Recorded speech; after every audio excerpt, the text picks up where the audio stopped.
Hello, students and families. It's Mrs. Mabry, friendly neighborhood language arts teacher. I'm back. I'm going to go ahead and read source one so that you have some audio. So let's start right here. FSA ELA writing practice test. Read the pen names and literature passage set. Pen names and literature, source one. What's in a name by E. Bennett. Names are useful. Sometimes they're even more useful when they're fake, especially if you're a writer. Pen names, aliases, or pseudonyms, as they're variously called, allow authors freedom, flexibility, and opportunity. Eric Blair, author of Animal Farm in 1984, adopted the name George Orwell because he feared his early work would embarrass his family. C.S. Lewis, concerned about his status as a professor at Oxford, used the name Clive Hamilton to publish a collection of poems. Charles Dodgson, a noted mathematician, used the name Lewis Carroll to write fantasy works such as Alice in Wonderland.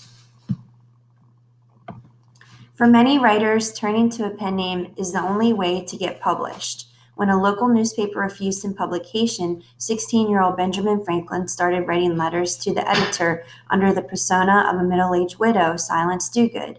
Likewise, many female authors have had to conceal their gender in order to overcome discrimination and get publishers to take them seriously. The Bronte sisters, Charlotte, Emily, and Anne, wrote poetry and novels under male pseudonyms. Charlotte wrote under the name of Currer Bell, while Emily and Anne used names Ellis and Acton Bell. Even today, some authors adopt a pen name in order to stem biases and preconceived notions. Perhaps the best-known example of this is J.K. Rowling. Rowling's publishers feared that young boys, the presumed audience of the Harry Potter series, wouldn't take the book seriously if they knew it was written by a woman. So Joanne Rowling became J.K. Rowling. In hindsight, though, the change was hardly necessary. Rowling's books enjoyed unprecedented success, gaining the millions of fans among boys and girls of all ages and adults as well.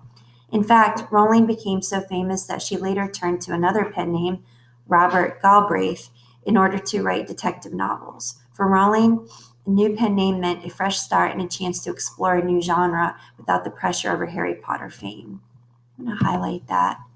I feel like a fresh start and chance to explore a new genre without pressure. That caught my attention.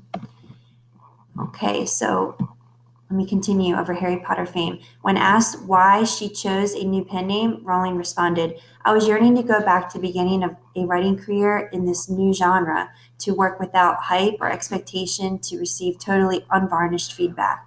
It was a fantastic experience, and I only wish it could have gone on a little longer than it did."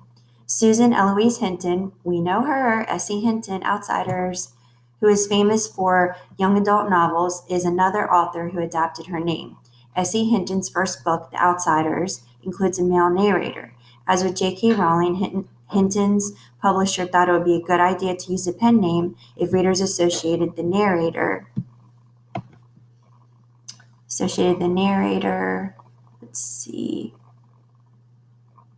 of the story with the male author. It would make the story seem more believable. Hinton herself appreciates having the alter ego of a teenage boy. She believes that it helps her separate her writer self from her true self, and it creates a persona as rich as a character in her novels. And I want to go ahead and highlight that too. Let's see. Helps her separate. Okay. All right. Source 2. Introducing Jane Eyre, an Unlikely Victorian Heroine by National Endowment for the Humanities. When Charlotte Bronte set out to write the novel Jane Eyre, she was determined to create a main character who challenged the notion of the ideal Victorian woman, or as Bronte was once quoted, "a heroine as plain and as small as myself." Gaskell, chapter 15. Bronte's determination to portray a plain yet passionate young woman who defied the stereotype of the docile and domestic Victorian feminine ideal most likely developed from her own dissatisfaction with domestic duties and in Victorian culture that discouraged women from having literary aspirations. There were many expectations and limitations placed on Victorian women.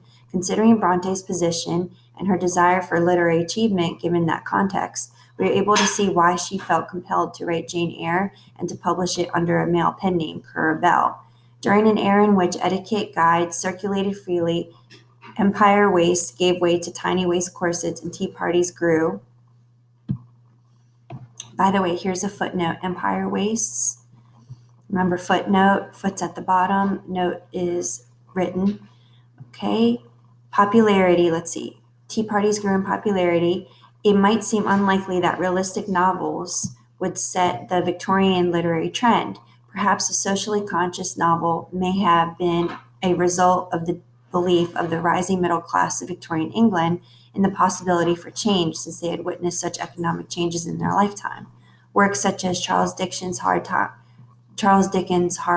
Times, George Eliot's Another Woman using a male pen name, Middlemarch, and Charlotte Bronte's own sister Emily's Wuthering Heights, published under Ellis Bell instead of Emily Bronte, featured female characters that represented trapped and repressed Victorian women marrying for the wrong reasons, disillusioned with family life, and relying on their physical beauty as a means to gain attention and advancement. And then along came the character Jane Eyre, a physically uninteresting yet passionate and intense in her desire to express her emotions and thoughts. It is no wonder that Currer Bell's novel was considered groundbreaking and bold. Jane is a heroine battling the same socialite limitations as her literary counterparts, but her raw narrative voice never fails to expose her romantic sensibilities, psychological depth, and her adamant desire to stay true to herself. So I'm going to stop there, and I will create the audio for source 3 and source 4 on the next video. All right, bye-bye for now.